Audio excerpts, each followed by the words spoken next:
When's the last time you saw an ad and genuinely felt something? Not scrolled past one, not had one interrupt your video. I mean, genuinely stopped, felt something, and thought, I trust this brand. If you're struggling to remember, you're not alone. And that's exactly the problem. We live in a world where our phones make us less capable of paying attention, not just when we're on them, but because we own them. Research from the University of Texas found that the mere presence of your smartphone on a desk reduces your available cognitive capacity. Even if the screen is off and face down, the relationship itself is draining us.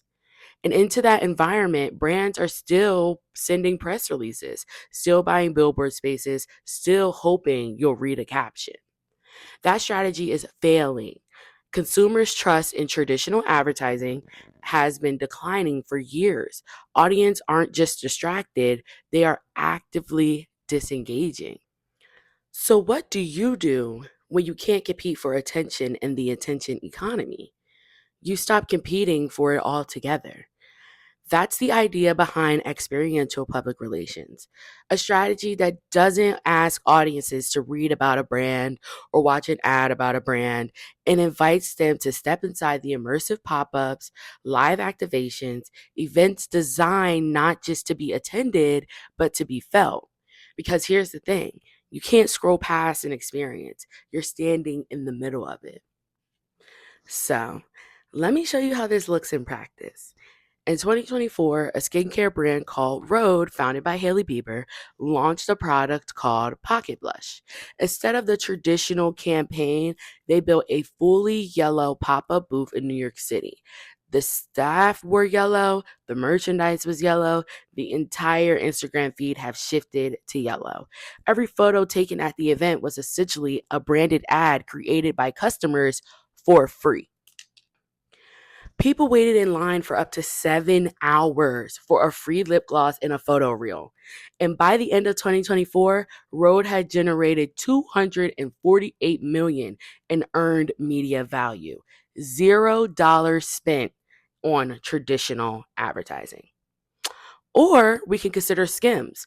Before Kim Kardashian opened a single permanent store, she spent years running strategic pop-ups to test customer responses. A 2-week activation at Rockefeller Center drew over 100,000 visitors. The data and loyalty she built through these experiences eventually became the foundation for her flagship stores in New York, Los Angeles, Atlanta, and all over the United States. And then, for another perspective, there's Coca Cola at Coachella, a legacy brand that could have easily just coasted on the fact that they have been around for so long and the name recognition alone could do enough.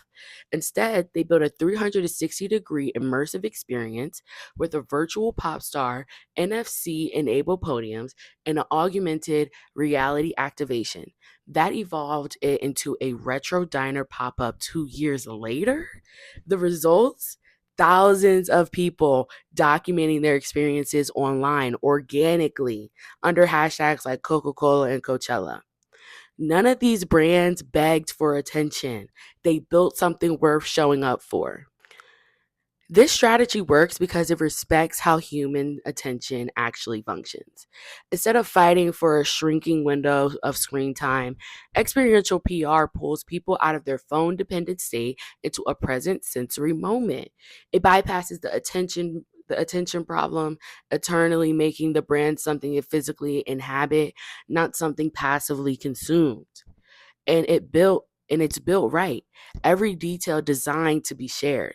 The attendees become the content creators. The in-person event becomes the engine. Social media becomes the fuel. But listen, it only works if it's truly authentic. These events must genuinely reflect what the brand stands for. A misaligned activation doesn't just fail, it backfires in public, in real time. That means cross department collaboration, rigorous planning, and leaders who are ready to pivot when, not if, something goes sideways on the day. We are living through a crisis of attention. Traditional PR is losing the fight for it. But the brands that are winning are not fighting harder, they're just fighting differently. They're building physical spaces that reward presence, then using technology to extend that presence to everyone who couldn't be there.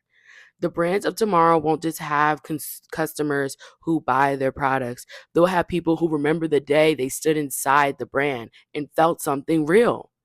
Stop talking at people, start building worlds they want to walk into. Thank you.